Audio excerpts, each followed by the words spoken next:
สวัสดีค่ะအားလုံးပဲမင်္ဂလာပါရှင်ဒီနေ့မှာတော့အခုလိုမျိုးမိုးရသည်ကြောင့်ပေါ့နော်အလုံးနောက်ကျတတ်တဲ့သူတွေအတွက်ကိုယ့်ရဲ့ HR ကိုဒီလိုမျိုးလေး reason လေးတွေပေးပြီးတော့ပြပြပေးလို့ရတယ်ပေါ့နော်ပြင်ဆုံးနေကျတော့မိုးကရွာတယ်တဲကြီးမဲကြီးကိုရွာတယ်ဆိုရင် phone တုတ်ရဲ့အနောက်မှာ knock ဆိုတဲ့စကားလုံးလေးကတ်လိုက်ပါ phone တုတ် knock phone တုတ် knock phone တုတ် knock အဲ့တော့ကျွန်တော်အလုပ်လာနောက်ကျသွားတယ်မိုးတအားရွာလို့ผมมาสายเพราะฝนตกหนักมาสายเพราะฝนตกหนักဆိုပြီးပြောလို့ရတယ်ဒါမှမဟုတ်လို့ရှင်လေကားရီတအားပိတ်နေလို့အလုံးလုံးကျသွားတယ်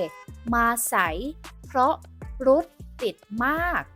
มาสายเพราะรถติดมากဆိုပြီးပြောလို့ရတယ်အဲ့တော့ဂျားထဲမှာချိန်ပြောသွားတယ်เพราะရဲ့အဓိပ္ပာယ်ကကျတော့အပေချောင်းဆိုတော့ဘာလို့လဲဆိုရဲကွာနောက်ကအကြောင်းပြချက်ကိုပြောချင်တယ်ဆိုရင်အရှိက pro ဆိုတဲ့စကားလုံးလေးခံပေးလို့ရတယ်လူမျိုးပေါ့အရန်မိုးကလည်းလုံးဝမရက်တော့ဘူးဒါကြောင့်အလုပ်3ရက်လောက်ခွင့်ယူလို့ရလားဆိုလို့ပြောမယ်ဆိုရင်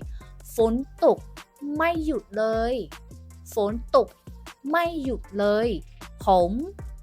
ลางานวันหนึ่งได้ไหมผมลางานวันหนึ่งได้ไหมผมลางานวันหนึ่งได้ไหมลางานရဲ့အဓိပ္ပာယ်ကြောင့်အလုပ်ကခွင့်ယူတာကိုပြောတာပါวันหนึ่งဆိုတရက်ပေါ့နော်ได้ไหม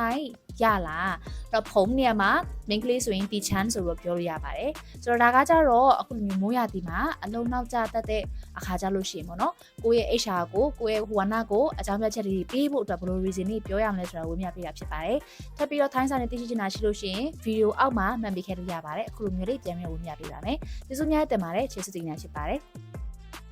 တီချာဆုနဲ့အတူထိုင်းစာသင်ယူခြင်းလို့တင်နန်းစုံစမ်းခြင်းတဲ့သူတွေက TikTok ကဆိုလို့ရှိရင် contact X လေးကိုနှိပ်လို့ရတယ်ဒါမှမဟုတ်လို့ရှိရင်တီချာတို့ bio မှာရှိတဲ့ link လေးကိုနှိပ်ပြီးတော့လည်းစုံစမ်းလို့ရပါတယ်တကယ်လို့ Facebook ကဆိုလို့ရှိရင်တော့ patient messenger ကနေပြီးတော့ဆက်သွယ်လို့ရပါတယ်ရှင်